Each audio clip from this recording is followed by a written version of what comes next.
இப்போ வந்து நம்ம முன்பக்கம் பின்பக்கம் வெட்டியாச்சு. இப்போ வந்து நம்ம கை அளவு பார்க்க போறோம். கை அளவுக்கு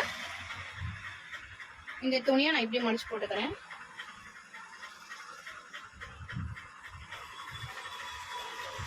ஒண்ணு போல, அதாவது இது 2 மடிச்ச பகுதி, இது 2 கரை பகுதி, இது எல்லாமே 4மே ஒண்ணு போல இருக்கான்னு பார்த்து நம்ம வச்சுக்க வேண்டும்.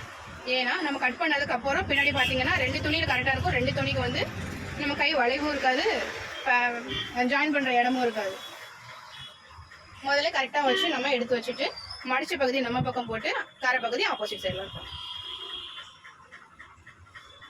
ஏன்னா இது வழி பகுதி கீழே போயிருச்சு அப்படிங்கிறப்ப இதுல இருந்து எந்த மிஸ்டேக்கும் வராது.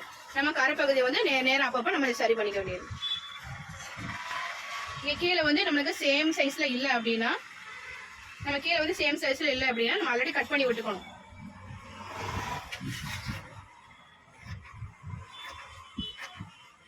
ஒரு சின்ன சிம்பிள் தானே, நம்ம தைக்கும் போது எக்ஸ்ட்ரா சைஸ் மடிச்சு தச்சுக்கலாம். அப்படிங்கிறப்போ அந்த பட்சத்துல நம்மளுக்கு மடிக்கும் போது அந்த இடத்துல வந்து வளைவா ஒரு நெளிவா வந்துடும். பர்ஃபெக்டான அந்த அயன் பண்ண மாதிரி வராது. அதனால நெளிவு வந்துடும், அந்த இடத்துல மட்டும் சுருக்கம் வந்துடும். லேசா இங்க ஒரு 1/2 இன்ச் தட்டி விட்டோம்னா அது அந்த அந்த இடத்துல வந்து சுருக்கம் வராம இருக்கும். இப்போ இதில் நம்ம கையை அளவு எடுக்க போறோம்னா கையோட பேக் சைடு அளவு எடுக்கணும். ஏன்னா ஃப்ரண்ட் சைடில் சில ப்ளவுஸ்ல குடஞ்சு வெட்டியிருப்பாங்க. அப்படிங்கிறப்ப நம்மளுக்கு அளவு மெஷர்மெண்ட் தப்பாயிரும். ஸோ பேக் சைடு இப்படி கையை கீழே வந்து நம்ம ஆஸ் யூஷுவல் இது வந்து லைனிங் ப்ளவுஸாக இருக்கிறனால நம்மளுக்கு 1 இன்ச்சே போதும். ஸோ 1 இன்ச்சு கீழே மடிப்புக்கு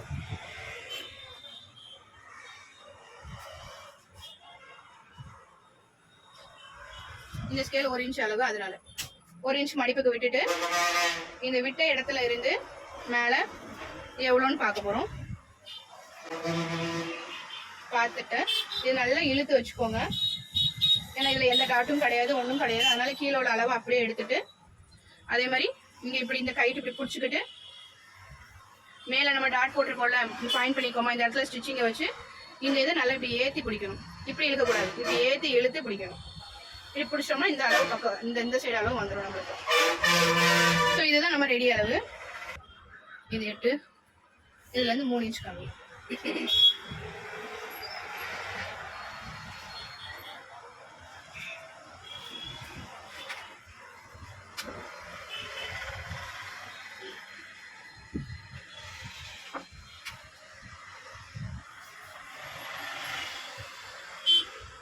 எட்டுல இருந்து 3 இன்ச் கம்மியா.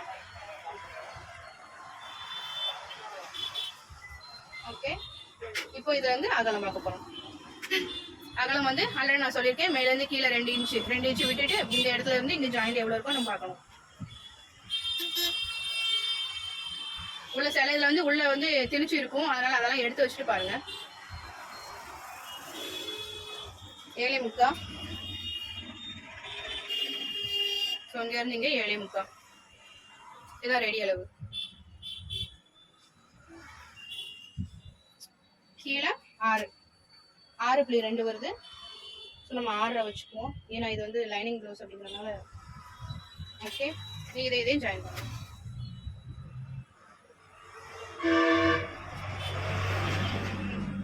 இதையும் ஜாயின் பண்ணிட்டு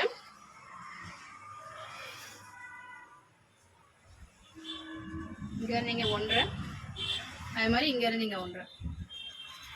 இது ரெண்டும் ஆல்ரெடி நான் சொல்லியிருக்கேன், இது ரெண்டும் ஸ்ட்ரைட் லெவல்ல தான் இருக்கணும். அடடா, கீழே இல்லாம வேலையை விடணும். இது ரெண்டும் ஸ்ட்ரைட் லெவல்ல இருக்கணும். ஸோ இதுக்குள்ளதான் நம்ம வந்து ஆம் ஹோல் வளைவு வரைய போறோம். ஸோ இது வந்து ஃப்ரெஞ்ச் கேவ் ஸ்கேலு, இதை வச்சு நம்ம யூஸ் பண்ண போறோம். இதுல இருந்து இங்க ஆம் ஹோல் வளைவு.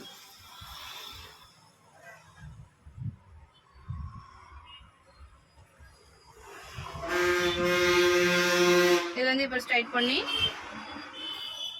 அவ்வளவுதான். இங்க இருந்து இது இப்படி ஸ்ட்ரைட்டா இருக்கணும். அதே மாதிரி இப்படி ஆம் ஹோல் இப்படி வளைவு வரைஞ்சு இதுல இருந்து இப்படி ஸ்ட்ரைட்டா போயிடணும். ஓகே, இப்ப இதுல இருந்து உள்வெட்டு வெட்டுவோம். உள்வெட்டு வெட்டுறதுக்கு அந்த அரேஞ்ச் வந்து இப்படி பண்ணிடுறோம். இதுதான் முன்பக்கம். ஸோ இப்போ இது வந்து நம்ம சரி பார்ப்போமா, இது சரி பார்க்கறது எப்படி அப்படின்னு ஒரு பார்ப்போம்.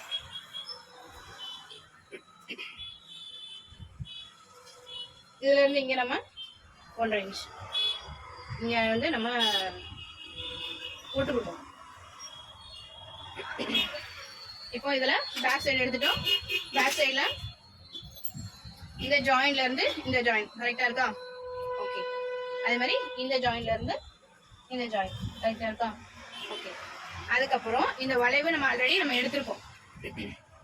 முன்பக்கம் வீடியோல நான் போட்டிருப்பேன். ஸோ இந்த வளைவு எப்படி எடுக்கணும்னா, இங்க இருந்து நம்ம தையலுக்கு வெளிப்பகுதியில அப்படியே வந்துகிட்டே இருக்கணும். எவ்வளவு இருக்கு? 9க்கு 2 பாயிண்ட் கம்மியா இருக்கு. ஸோ அதே அளவு இங்க இருக்கான்னு பார்க்கணும்.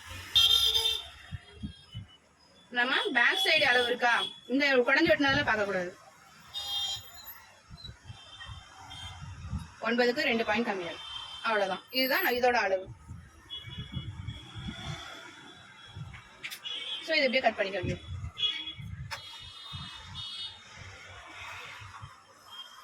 பேக் சைடு அளவுல கட் பண்ணுங்க, ஃப்ரண்ட் அளவுல மாத்திக்கிட்டு கட் பண்ணிடாதீங்க. அடுத்து மறுபடியும் நம்ம அதை குடஞ்சு வெட்ட முடியாது.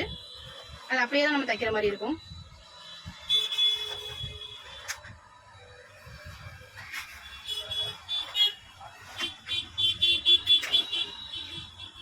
இப்ப இதுல நான் ஆல்ரெடி சொல்லியிருக்கேன், இந்த இதுல அர்க்காட் கொடுக்கணும். இப்ப நம்ம ஃப்ரண்ட்ல அர்க்காட் கொடுத்துருக்கோமா, இந்த கட்டிங்கும் அந்த கட்டிங்கும் சேமா ஜாயின் பண்ணிச்சு அப்படின்னா நமக்கு இந்த இடத்துல பிளஸ் சிம்பிள் வந்துடும். பெர்ஃபெக்டான பிளவுஸ் மார்க்கிங் வந்துடும். இந்த கட்டிங்கும் இந்த கட்டிங்கும் ஜாயின் ஆகும். இந்த கட்டிங்கும் ஜாயின் ஆச்சுன்னா கரெக்டான கையளவு வந்துடும். ஸோ கை நம்மளுக்கு முடிஞ்சிச்சு.